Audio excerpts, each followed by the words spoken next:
రాష్ట్రంలో కాంగ్రెస్ పార్టీకి పూర్వ వైభవం తీసుకువచ్చేందుకు కృషి చేస్తున్న పిసిసి అధ్యక్షురాలు వైఎస్ షర్మిల ఈ నెల 27వ తేదీన రాజమండ్రి పర్యటనకు విచ్చేస్తున్నారని, ఆమె పర్యటన విజయవంతం చేయాలని తూర్పుగోదావరి జిల్లా కాంగ్రెస్ అధ్యక్షులు డాక్టర్ టీకే విశ్వేశ్వరరెడ్డి పిలుపునిచ్చారు.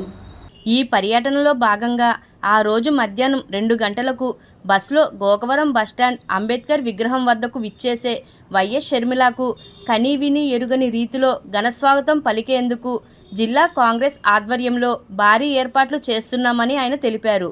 మున్సిపల్ కాలనీలోని జిల్లా కాంగ్రెస్ కార్యాలయంలో డాక్టర్ టీకే విశ్వేశ్వరరెడ్డి అధ్యక్షతన సమావేశమైన కాంగ్రెస్ నాయకులు షర్మిల పర్యటన విజయవంతానికి చేయవలసిన ఏర్పాట్లపై చర్చించారు. అనంతరం ఏర్పాటు చేసిన మీడియా సమావేశంలో టీకే విశ్వేశ్వరరెడ్డి మాట్లాడుతూ, దివంగత ముఖ్యమంత్రి వైఎస్ రాజశేఖర్ రెడ్డి ముద్దుబిడ్డ షర్మిల రాష్ట్రంలో కాంగ్రెస్కు గత వైభవాన్ని పునరుద్ధరించే సంకల్పంతో చిత్తూరు నుంచి పర్యటన ప్రారంభించారని, దీనిలో భాగంగా తూర్పుగోదావరి జిల్లా పర్యటనకు రాజమండ్రి నగరానికి వస్తున్నారని, ఆ రోజు జరిగే కార్యక్రమాల వివరాలు వెల్లడించారు. అదేవిధంగా జిల్లా కాంగ్రెస్ ఇన్ఛార్జ్ కె శివాజీ, కాంగ్రెస్ రాష్ట్ర ప్రధాన కార్యదర్శి అరియల అరుణకుమారి, జిల్లా కాంగ్రెస్ ప్రచార కమిటీ చైర్మన్ డాక్టర్ వడయార్లు మాట్లాడుతూ, రాష్ట్రంలోని కాంగ్రెస్ కార్యకర్తలు, నాయకులు, అభిమానుల్లో ఉత్సాహం నింపి పార్టీకి పూర్వ వైభవం తీసుకువచ్చేందుకు కృషి చేస్తున్న షర్మిల ఈ నెల 9న చిత్తూరు నుంచి రాష్ట్ర పర్యటన ప్రారంభించారని తెలిపారు. ఈ కార్యక్రమంలో కాంగ్రెస్ నాయకులు బెజవాడ రంగారావు, పట్నాల శ్రీనివాసరావు, జిల్లా మహిళా కాంగ్రెస్ అధ్యక్షురాలు మోతా శారద, జిల్లా కాంగ్రెస్ అధికార ప్రతినిధి అడుసుమిల్లి రమేష్, జిల్లా ఐఎన్టీయూసీ అధ్యక్షులు JT Ramarao, Rajanagaram coordinator Srinivas Vadayar, Nidadavolu coordinator Korangi Venkateswararao, SC cell chairman Saka Pullarao, Nidadavolu పట్టణ president Bhadram Dora, PCC organising secretary Chinnam Muralikrishna, Kovvur పట్టణ ప్రెసిడెంట్ బుజ్జిబాబు, బర్రే సుబ్రహ్మణ్యం, కోటేశ్వరరావు, దేవతా సుధాకర్, కిషోర్ జైన్, జిల్లా యువజన కాంగ్రెస్ అధ్యక్షుడు బిల్డర్ బాబీ తదితరులు పాల్గొన్నారు. 27వ తేదీన పిసిసి అధ్యక్షురాలు వైఎస్ షర్మిల గారు, అలాగే పిసిసి ఇన్ఛార్జి పాలికవరం గారు ఇద్దరు కూడా గోకవరం బస్టాండ్ అంబేద్కర్ విగ్రహం దగ్గరికి మధ్యాహ్నం 2 గంటలకి రావడం జరుగుతుందండి. అక్కడికి బస్సుల్లో వస్తారు. అంటే అక్కడ బస్సులోనే ఉండి అన్నీ కూడా రెసిడెన్స్ టైప్లో ఉండే బస్సులు ఉంటాయి 2, ఆ బస్సుల్లో వస్తారు. ఫస్ట్గా ముందుగా గోకవరం బస్ స్టాండ్లో ఉన్నటువంటి అంబేద్కర్ గారి విగ్రహానికి పూలదండలు వేసే కార్యక్రమం ఉంటుంది. పూలదండలు వేసిన తర్వాత మేడం గారు, పాలికవరం గారు ఇద్దరు కూడా మరి కార్లు ఎక్కుతారు. వారితో పాటు మరి రాజమండ్రి తూర్పుగోదావరి జిల్లాలో ఉన్నటువంటి నాయకులు వారి యొక్క కార్లన్నీ కూడా మేడం గారితో ఫాలో పెట్టడం జరుగుతుంది. అలాగే స్టేట్ లెవెల్ నుంచి వచ్చిన నాయకులకి కూడా కార్లన్నీ కూడా ఫాలో అప్ పెడతారు.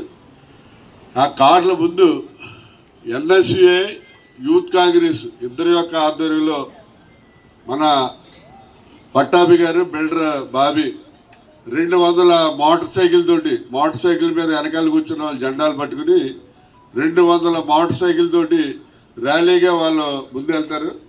వాటికంటే ముందు మన ప్రచార కమిటీ చైర్మన్ డాక్టర్ వడయార్ గారు పెట్టిన డీజే సెట్ అనౌన్స్మెంట్ చేసుకుంటూ వెళ్తే వెనకాల మోటార్ సైకిళ్ళు, తర్వాత మేడం గారి కారు, తర్వాత మా అందరి కార్లు కూడా ఉంటాయి. ఆ ర్యాలీ సీతంపేట రాజీవ్ గాంధీ పార్క్ వరకు కూడా వస్తుంది. వచ్చిన తర్వాత అక్కడ రాజీవ్ గాంధీ విగ్రహం ఉంది 5 ఫీట్ గ్లోబ్ మీద. ఆ విగ్రహాన్ని, రాజీవ్ గాంధీ విగ్రహాన్ని రాజశేఖర రెడ్డి గారే ఓపెన్ చేశారు. అప్పట్లో రాజశేఖర రెడ్డి గారు ఓపెన్ చేసిన ఆ రాజీవ్ గాంధీ విగ్రహానికి దండలు వేసిన తర్వాత పక్కనే మరి కొత్తగా ఇందిరాగాంధీ విగ్రహం పెట్టాం. ఆ విగ్రహాన్ని వైఎస్ షర్మిల మేడం గారు ఆ విగ్రహాన్ని ఆవిష్కరించడం జరుగుతుంది. రాజీవ్ గాంధీ విగ్రహాన్ని రాజశేఖర రెడ్డి గారు ఆవిష్కరించారు. పక్కనే ఇందిరాగాంధీ విగ్రహాన్ని వైఎస్ షర్మిల మేడం ఆవిష్కరించడం జరుగుతుంది. మేడం గారు విగ్రహావిష్కరణ అయిపోయి బయటకు వచ్చిన తర్వాత ఒక గుర్రం బగ్గీ మీద మేడం గారిని, పాలికవరం గారిని కూడా గుర్రం బగ్గీ ఎక్కించి, గుర్రం బగ్గీ ముందు డీజే సెట్, అలాగే తీన్ బారు, మందుగుండు సామాను కాల్చుకుంటూ మరి వెనకాల కార్యకర్తలు కాంగ్రెస్ అభిమానులు అందరూ కూడా ఒక ర్యాలీలో సీతంపేట మన పేపర్ మిల్లు మెయిన్ గేట్ ఎదురుకుండా ఉన్నటువంటి కృష్ణసాయి కళ్యాణ మండపానికి రావడం జరుగుతుంది. కృష్ణసాయి కళ్యాణ మండపానికి వచ్చిన తర్వాత మరి ఎవరైతే క్యాడర్ అంటే ఒక్కొక్క అసెంబ్లీ నుంచి కార్యకర్తలు, మండల ప్రెసిడెంట్లు, నాయకులు అందరూ కూడా మీటింగ్ హాల్లోకి వెళ్తారు. అభిమానులు, ఊరేగింపు కూర్చున్న అందరూ కూడా డిస్పర్స్ అయిపోతారు. అక్కడ లోపల మీటింగ్ జరుగుతుంది. ఆ కళ్యాణ మండపంలో జరిగిన మీటింగ్కి ముందుగా మేడంకి, పాలికవరం గారికి స్వాగతం చెప్తాం. అది అయిన తర్వాత పాలికవరం గారు మాట్లాడతారు, ఆ తర్వాత మేడం గారు మాట్లాడతారు. ఆ తర్వాత ఒక్కొక్క అసెంబ్లీ కోఆర్డినేటర్లే లేపి వాళ్ళ మండల ప్రెసిడెంట్ని, వాళ్ళు ఎంతమంది క్యాడర్ కార్యకర్తలు ఉన్నారో లేపి వాళ్ళతో మేడం వాళ్ళ యొక్క సాధక బాధకాలు అన్నీ తెలుసుకోవడం జరుగుతుంది. దాని ప్రకారం ఈ రాష్ట్రంలోనే తూర్పుగోదావరి జిల్లా కాంగ్రెస్ పార్టీ నెంబర్ 1 జిల్లా అని, నెంబర్ 1 జిల్లా ప్రెసిడెంట్ అని చెప్పి ఏఐసిసి అబ్జర్వర్ మాణిక్ ఠాగూర్ గారు, వాలికవరం గారు, అలాగే మేడం గారు అందరూ సిడబ్ల్యూసి మెంబర్ సమక్షంలో అనౌన్స్ చేయడం జరిగింది. ఈ ఈస్ట్ గోదావరి ఇదే నెంబర్ 1 అని. అలాగే మేడం గారి యొక్క ప్రోగ్రాం కూడా ఈస్ట్ గోదావరిలో కాదు, ఇండియాలో ఎవడో చేయలేదు ఈ రకంగా విధంగా కూడా ఈ ప్రోగ్రాం అరేంజ్ చేయాలి. దానికి అందరూ కూడా సహకరించాలని చెప్పి కూడా నెల 27వ తారీఖున మధ్యాహ్నం 3 గంటలకి పేపర్ బిల్ ఆపోజిట్ ఉన్న కృష్ణసాయి కళ్యాణ మండపంలో శ్రీమతి షర్మిలారెడ్డి గారు, పిసిసి అధ్యక్షుడు గారి యొక్క సమావేశం, కార్యకర్తల నాయకులతో సమావేశం ఆ రోజు జరుగుతుంది. ఆ సమావేశంలో పాలకవర్మ గారు కూడా రావటం జరుగుతుంది.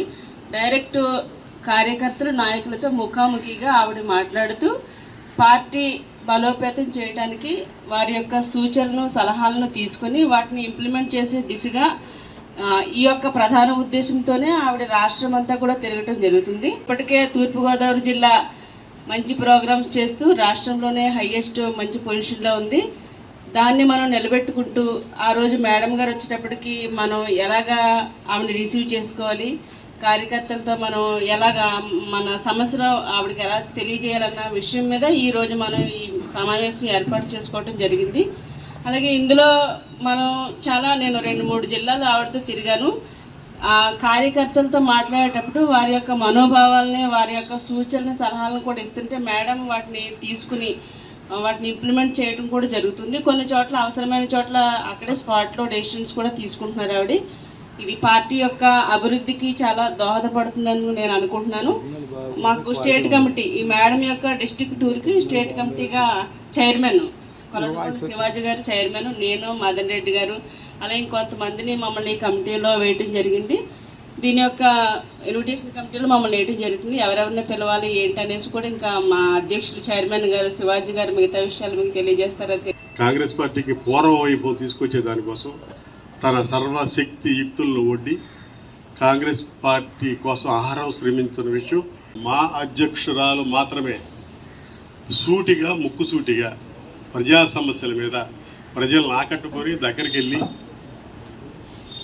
ప్రజాభిప్రాయాన్ని కాంగ్రెస్ వైపు మళ్లించే దానికోసం ఇప్పుడు రాజకీయ ముఖ చిత్రం మీద పదవులు ఉన్నోళ్ళు లేనివాళ్ళు ఎవరో కూడా మా షర్మిలమ్మకు ఎవరో సాటి రారు. ఇది మాత్రం వాస్తవం. ఆవిడ మొత్తం కాంగ్రెస్ పార్టీ కోసమే శ్రమించి చేస్తా ఈ ప్రాంతంలో కూడా గత వైభవాన్ని పునరుద్ధరించుకోవడం కోసం 27వ తారీఖు నాడు ఈ ప్రాంతాన్ని సందర్శించి ఒక రాబోయే స్థానిక సంస్థల ఎన్నికల్లో సెలెక్ట్ అండ్ ఎలక్ట్, మీరే సెలెక్ట్ చేసుకోవటం, మీరే ఎన్నిక చేయటం అనే సూత్రాల మీద బలోపేతం చేయటం కోసం, అలాగే ఈ రాష్ట్రంలో ప్రాంతీయ పార్టీలు, కూటమి, మోడీ అనుకూల శక్తులు రాష్ట్రాన్ని ఏ విధంగా వెనక్కి తీసుకున్న అనే అంశం మీద ఎన్నికలకు ముందు, ఎన్నికల తర్వాత ఈ సంవత్సర కాలంలో కూడా మేము పెద్ద ఎత్తున పోరాటం చేస్తా ఉన్న విషయం మీ అందరికీ తెలుసు.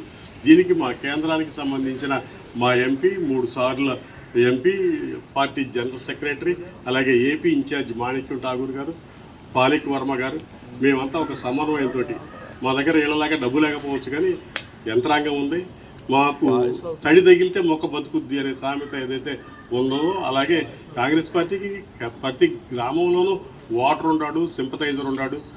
మాకు పోరాట చరిత్ర ఉంది, ఘనమైన చరిత్ర ఉంది. ఇప్పుడు ఏ పార్టీలో